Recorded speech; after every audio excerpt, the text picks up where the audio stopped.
So like I've talked about in the spin before, she needs to want to find the circle before I even ask for the spin. If I'm walking this circle and she's looking out that way, she's not going to want to lock into the spin. The spin needs to be the release. When she learns that she steps around and spins, and that's when she gets the release, that's when her spin is really going to get a nice step into it. Keep sending her forward with my legs. I'm using a good bit of spur on her.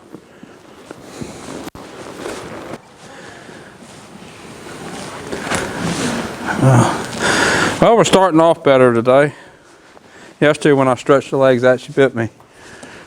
Come on. So yesterday when I rode GiGi, it was pretty rough. I got that on video. I'll have that out pretty soon. Her owner came today to see her, so I figured I'd get it on video and see how it went. Yesterday, turned some horses out here and they were running and playing, and she thought she should be running and playing with them. So I just got on her, walk her around a little bit. I want to start by moving her shoulders around, getting her face in. Yesterday I had the smooth D-ring snaffle on her with German martingale, and she was really pushing into my left leg. Really wanting to invert when I'd walk my left circle. So I want to make sure that today I can get her shoulders over to the right, get her nose to the left, and fussing a little bit like she was yesterday.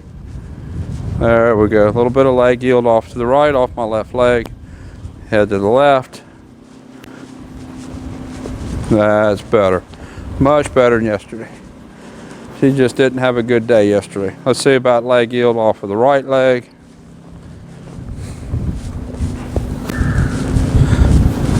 There we go. Better that way. She's softer on my hand that way. Go back with the left again. Go forward. Forward. This is a really gritty horse. She naturally she don't mind bowing up and picking a fight with me or other horses.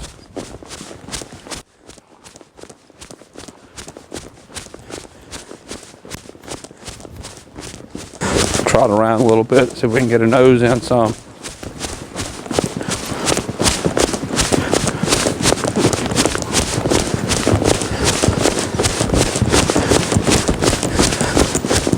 I'm riding her some in the snaffle bit, some in the low port leverage bit.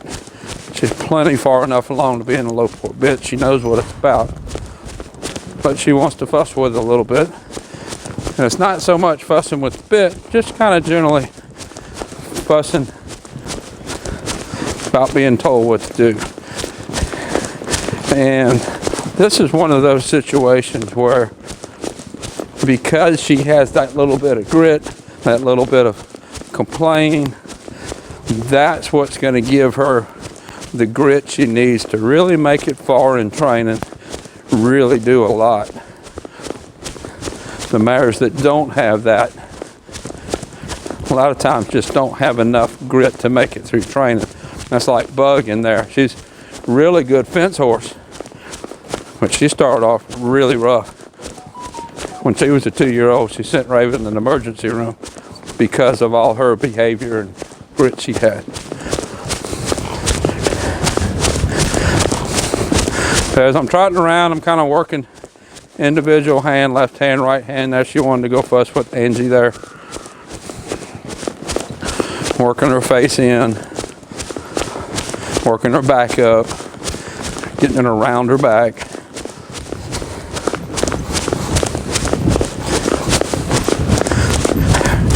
I'm using both hands and legs to do that.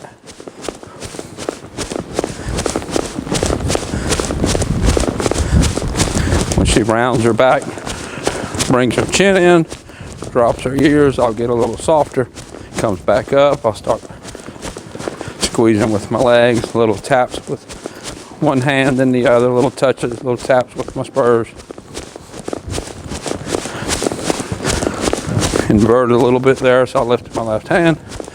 Lots and lots of little things. I did a video a while back about when you're training your horse, don't think of it as first grade, second grade, third grade. Think of it as little bitty tiny baby steps along the way.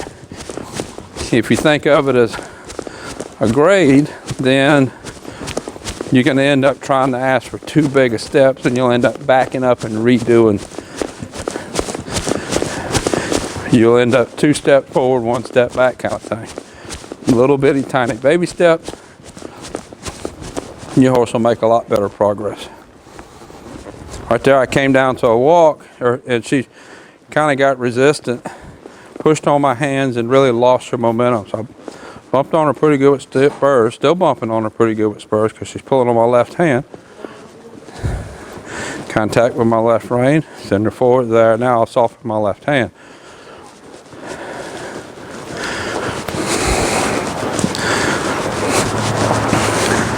Let's go with some right, walk some right circles. Soften to my right rein, then I'll ask her to step around in the right spin.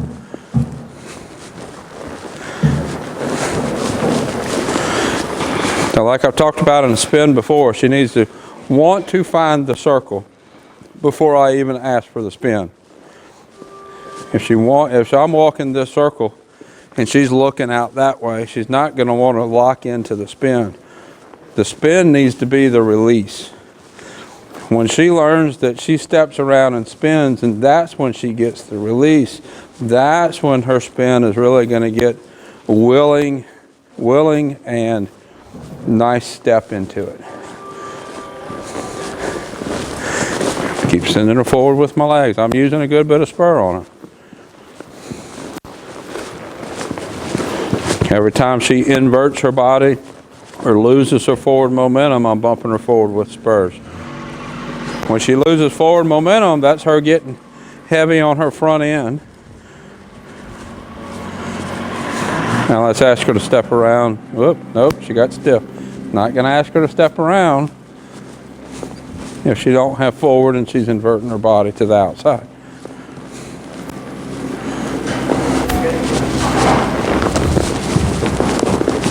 Nope, see how her head got up and got stiff? Let's get her head back down. Bump it back down, let's go again.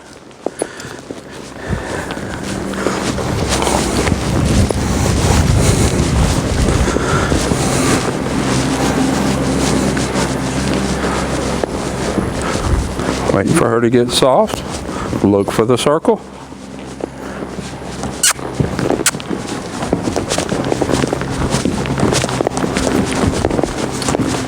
And go back out. Let's trot out because we need some forward. We need some softness. She's moving her body reasonably okay, but it's stiff. We need a smoother footfall. So I'm going to trot her out, get some forward. Then we'll go back, wait for her to look for that circle again. Look for the circle, look for the spin. And leave. See how when we start, she's getting her head out, she's getting a little stiff. I'm not going to ask for any more speed until she softens to that speed. Her body's getting a little bit stiff, she needs to get more relaxed. Go again.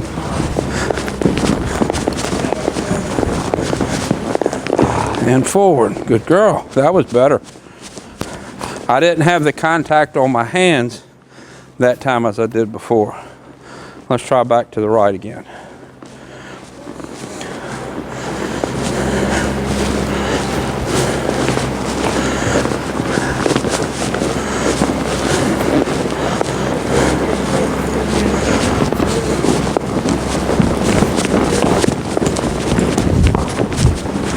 And forward. There we go. Head has to get softer. Her footfall is reasonably okay. Speed is okay for this point in her training. Just all has to get softer. Has to get softer before she can advance more. Got she getting stiff. Head, leg, leg, leg, and forward. Now let's just walk her a minute. Let her relax, then we'll do it again. Forward, gotta go forward. See how she's like, she's not moving forward in a flowing way. I need to get that. Let's walk forward. Get some forward going. My arena should be dry enough, I think, tomorrow. Might be able to get some loping done. She needs a lot of loping. That's going to get more forward, going to get her fluid forward. Actually loping her is going to help that spin.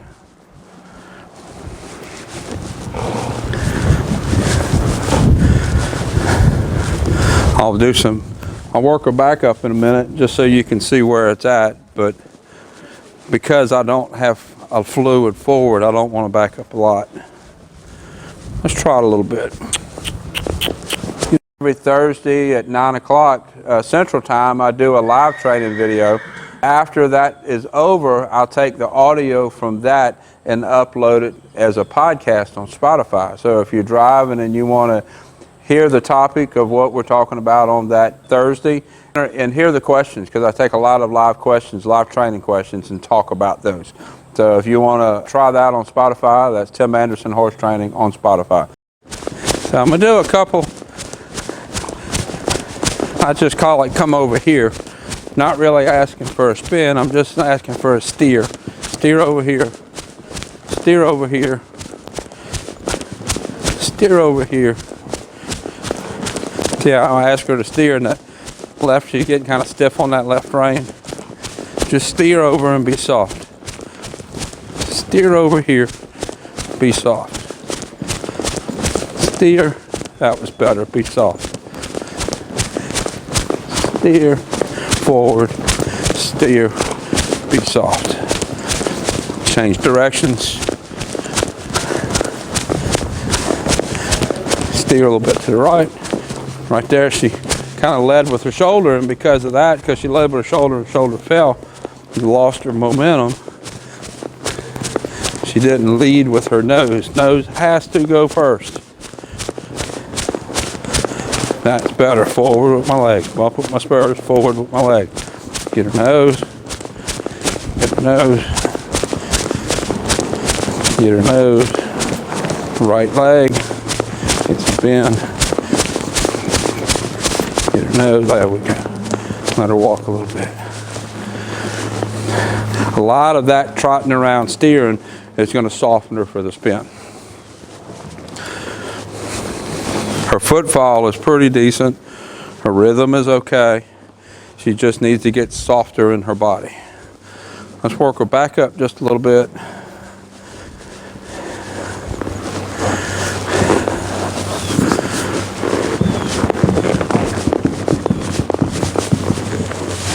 Good girl.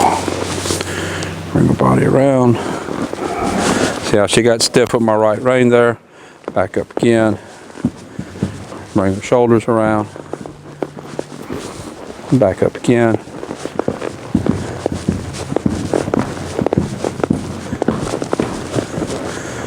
Shoulders around this way. Back up again. See how I'm pushing my legs forward to initiate the back up. That's more advanced than squeezing with my spurs. Squeezing with my spurs gets the roundness, gets the head down. Right there, she's dropping her head and backing up just on the push forward. That's really nice. All right, now let's work the hip just a little bit. Walk back forward. Let's try it from a walk. She has been pretty good at this. Got to get some forward. Got to get some forward. This is why we need to lope some. We just got a bunch of rain day before yesterday. Hopefully tomorrow we'll be dry enough to lope. Come on, give me some forward. I'm bumping on her a pretty good bit till she gives me some forward. Now, if she starts walking freely, I'll quit bumping. I don't need to try, I just want to walk. There we go. Now let's try right leg. There, I got hip movement. Let's go back forward again. She's not far enough along for me to hold it very long. I want to get that leg over, get the hip over.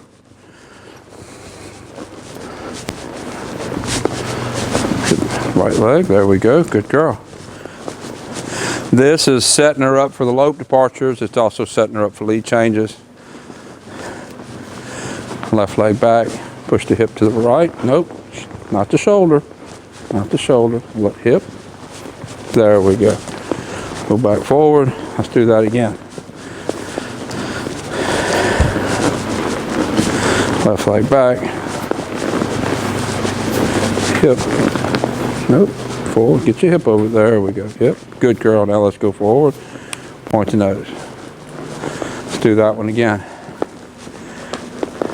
Forward,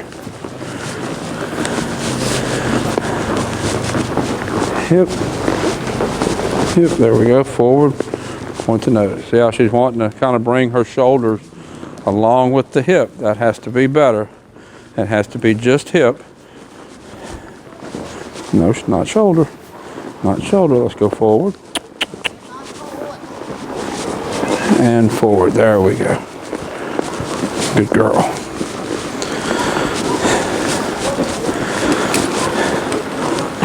So that gives you an idea where she's at. I've got about a week on her since she came back from a break. And overall, I'm really happy with how she's progressing. We just need to do more, keep doing. And she needs a lot of loping. So this is GiGi. Most of her videos are on Patreon, but I'll put a link somewhere here for a playlist on YouTube. Until next time, thank you for watching. Most of the more specific training videos that talk about how to use your hands, how to use your legs, that kind of thing, I post on Patreon. If you want to look those up, Tim Anderson Horse Training on Patreon. A lot of those real specific horse training videos are there. So if you have any questions about what I'm doing here, put it in the comments below and I'll see if I can answer your question. And if you're finding what I'm doing helpful, if you would click the like button, and that will help YouTube know to send the videos out to other people. If you have a friend that you think needs to watch this video, share it with them. Let them see what I'm doing and might help more people.